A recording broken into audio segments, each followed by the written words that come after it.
రాజుగారు రాజుగారు ఏంటి ఈ అమృతాంజనం కొంచెం వీపుకి రాస్తారా? నో, మా గ్రేసికి నేను ఒట్టేసాను. పోనీ ఈ కొబ్బరి నూనె కాళ్ళకు రాయండి.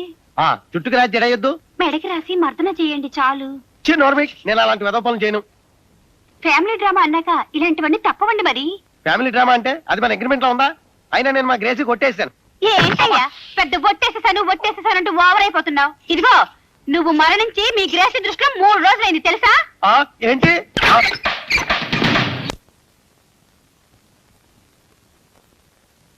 4 గోళ్ల మధ్య జరగవలసిన రొమాంటిక్ కార్యక్రమాన్ని నా బోటుగాడితో చెప్పి అల్లరి పెడతావా? అది కాదండి, ఈ పనులు ఆవిడ నాకు చెప్పడంలో. మరి నీకు చెప్పకపోతే పక్కింటాడే చెప్పమంటావా? అసలు ఆవిడ ఎవరో. మాట్లాడేవంటే కాల్చి పారేస్తాను. అబ్బాయి, ఆ మాట అనకండి. అమ్మాయి, నేను ఇక్కడే గుమ్మం దగ్గర స్టూల్ మీద కూర్చుంటాను. అలాగే. మళ్ళీ ఏమైనా న్యూసెన్స్ చేశాడా వెంటనే నాకు వచ్చి చెప్పు. అలాగేనండి. గన్నతో కాల్చేస్తా. తలుపేసుకోండి.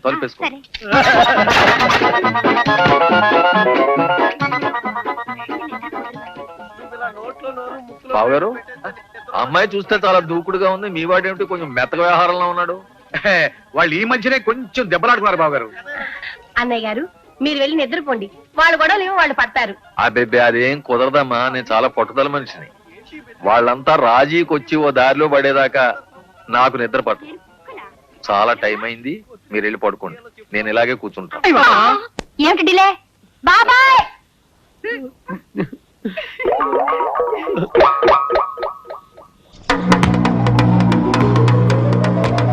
Tiger, come on. Good.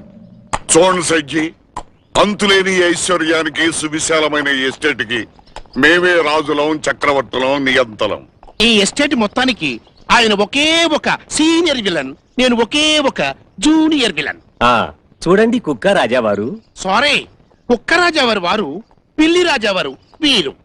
సజ్జి, మీకు ఈ ఎస్టేట్ నచ్చితే అనుకున్న ప్రకారం 2 కోట్లు అడ్వాన్స్ గా ఇస్తే అగ్రిమెంట్ రాసి సంతకం పెడతాం. అచ్చా, అయితే మీరు తప్ప ఈ ఎస్టేట్ కి ఒరిజినల్ వారసులు ఎవరు లేరు అంటారు. ఒకప్పుడు ఉండేవారు, తర్వాత ఒక్కొక్కళ్ళు పోయారు. ఆఖరి వారసుడు చినరాజా వారు ఈ మధ్య చనిపోయారు. ఇక ఈ ఎస్టేట్ ను ఉంచుకున్నా పంచుకున్నా ఏం చేసినా మిగిలిన వారసులం మేమే. బహుత్ అచ్చా హై. అడ్వాన్సుగా 2 కోట్లు తీసుకోండి, లెక్క పెట్టుకోండి. ఎంత పని చేశారు నాన్నలు, వర్జంలో అడ్వాన్స్ తీసుకున్నారు. ఆ మారోడి పాపిసం మనకొద్దు, ఇచ్చేయండి. అసలు ఏం జరిగిందో చెప్పి చావండ్రా. బంగారు చిన్న రాజా వచ్చేనండి. ఓ డాడీ, ఓ డాడీ, ఓ డాడీ. చినరాజా బతికొచ్చాడా? ఏం కుక్క రాజా, పిల్లి రాజావారు చిన్న రాజా చచ్చిపోయాడని మాకి మాయ చేసి అడ్వాన్స్ ఫిరాయించాలని మోసం చేస్తారా? కాతారా సింహాజీ వెతలారా, సిల్కు చీరలో వచ్చిన మహాలక్ష్మి చేతులారా పోగొట్టారు కదా. అయినా అన్నలు గారు, చిన్నరాజా చచ్చిపోయాడు కదా, మళ్ళీ ఎలా బతికొచ్చాడు? నేను బతుకుండగానే చచ్చినట్టుగా ఏంటో సోకాలు. నువ్వు పోతే ఆనందపడతాను కానీ నేనేది గడుస్తాను. మరి నేనేది మన పరువు పోయినందుకు. కన్నా అసలు మనకు పరువు అనేది ఉంటే కదరా పోవడానికి. చెప్పేది విను. చెప్పు. అమ్మాయితో ఊరుదులు పెట్టి వెళ్ళిపోయిన దేవుడు మళ్ళీ తిరిగి రాడు. దాంతో ఆ రాయుడు పంచాయతీలో ఎప్పుడు కూర్చోడు. ఏవేళ రేపో నువ్వే పంచాయతీలో కూర్చుని రాయుడి మీద బాగా కక్ష తీర్చేసుకోవచ్చు అని మెరుపు కళలు కనేసాం కదా. అందులో డౌట్ ఉంది. ఎవరు చెప్తారు? రేపు మహా అయితే ఎల్లుండి, ఎప్పటికైనా జరిగేది అదే కదా. ఏంటి జరిగేది నీ సత్యను? బొద్దింకలో ఏంటా లుక్కు? ఒక దాంతో ఊరొదులు పెట్టి వెళ్ళిపోయిన దేవుడు ఇప్పుడు దానికి తోడు ఇంకో దాన్ని అంటేసుకొచ్చాడు. ఇంకో కోర్టులో బాగా వేసాం, విజయం సాధించాం. అందుకే కదా నో మెన్షన్ హౌస్ బ్రాంచ్ కొన్నా. నో మెన్షన్ హౌస్ కాదు, మెన్షన్ హౌస్. డ్రైనేజ్ వేసి తొక్కేస్తున్నారే నీ ఫేస్. కోటయ్య గారు, మనవడు గారు వచ్చేసాం. నిక్కర్ కూడా తెచ్చేసా. నిక్కర్ కాదు, లెక్కర్. నీ మూతికి వేస్తా స్టిక్కర్. రైజ్ లో ఉన్నారు, ఏంట్రా సంగతే? ఏమి తెలియనట్టు అడుగుతావేంటి?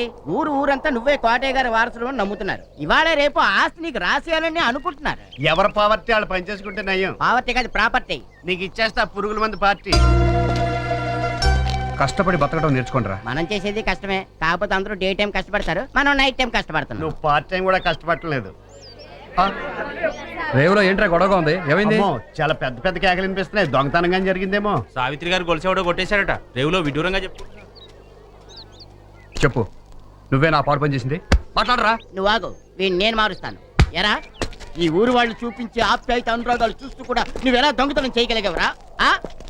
వాళ్ళ ముందు మన పరువు ప్రతిష్ట అంతా మంట కలిపావు కదరా. ఈ ఊరు వాళ్ళు మనకేం తక్కువ చేశారా? తిండి పెట్టారు, బట్టలు ఇచ్చారు, ఉండడానికి ఇల్లు ఇచ్చారు. ఇవన్నీ చూస్తూ కూడా నీ మనసు కరగలేదురా?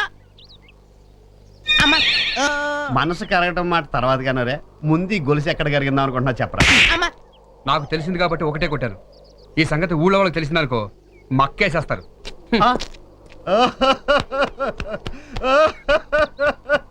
Don't worry. ఎందుకు అడుస్తున్నా? క్షమించరా, ప్యాంట్ బొత్తాలని ఇప్పాల్సింది అనవసరంగా చొక్కా బొత్తాలు ఇప్పి నేను ఇన్సర్ట్ చేశాను. ఇన్సల్ట్ కాదు, ఇన్సల్ట్.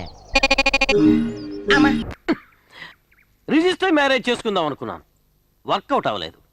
తాళి కట్టైనా భర్తను అవ్వాలనుకున్నాను, బెడిచి కొట్టింది. పోయే పోకడ చూస్తుంటే నాకు ఈ జన్మలో పెళ్లి కాదేమో అనిపిస్తుంది. మాట్లాడుకుంటే రేపు చేసేయండి. రేపు చేసి నేను జైలుకి వెళ్తే బ్యాక్ నువ్వు కొట్టేద్దామనా? అయ్యగారు, ఆ మాణిక్యం గారి కొడుకు ఎదురింటి అమ్మాయి కడుపు చేశాడు. అందుకని వాళ్ళు పోలీసులు పట్టించారా వాడిని? గుట్టు రట్టు రావడా పెళ్లి ఫిక్స్ అయ్యలా? నువ్వు చెప్పింది కరెక్టేరా, కానీ అందుకు నా మనసు అంగీకరించట్లేదే. అయితే బ్యాకిని మర్చిపోండి. నో, బ్యాక్ నాకు దూరం కాకూడదు. దీనికోసమైనా నేను రేపు పట్టం చేస్తాను. అది సరే, మీ ఇద్దరికి నెలకి జీతం ఎంత? 75 రూపాయలండి. వచ్చే నెల నుంచి మీకు రూపాయి పెంచుతున్నాను. ఉందిలే మంచి కాలం ముందు ముందునా. రేయ్, ఆ దేవుడే దిగి వచ్చిన నన్ను ఈ బేకరీని దూరం చేయలేడురా. అయితే నిన్న రాత్రి నుంచి ఆ బొంబాయి నెమలి నల్ల నాయికి లొంగిపోయి, అయితే మీరు పోయిన పని అయిపోయింది. బ్రహ్మాండంగా అయింది. కానీ ఒక్కటే కొరత.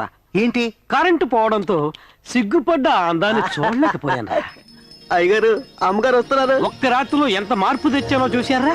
అయ్యగారు, మీరు బల్లెలోకి తీశారు. కడమంత గుమ్మడికి అయినా కత్తెలాంటి మగాడికి లోకువేరా, అది లోక సహజం. రాత్రంతా సంతోషంగా ఉండి పగలిలా ఉమ్మేస్తోంది ఏంటి? మీరు సరిగ్గా డీల్ చేస్తున్నారు.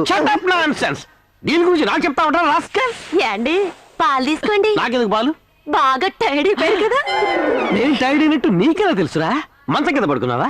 మంచం పైన పడుకుంది నేనే.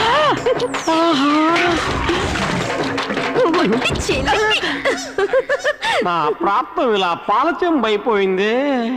మరకతాం ఏడు ఎలాగైనా నా పెళ్లి అయిపోవాలయా. ఓహో, అమ్మాయిల ఫోటోలు చూపెట్టు. ముందు పెసరట్టు ఉప్మా తినిపించా. నీ తిండి తగలేవరే సుబ్రా. ఏంట్రా లోపల ఏముందిరా? నిక్కరుంది. ఈ ఎదవేటకారం మరింతలేక నీ పెళ్ళం సింగపూర్ వెళ్ళిపోయింది. నా పెళ్ళం ఊసి నీకు ఎందుకురా? సర్లేరా, 1/2 పెసరట్టు పట్టురా.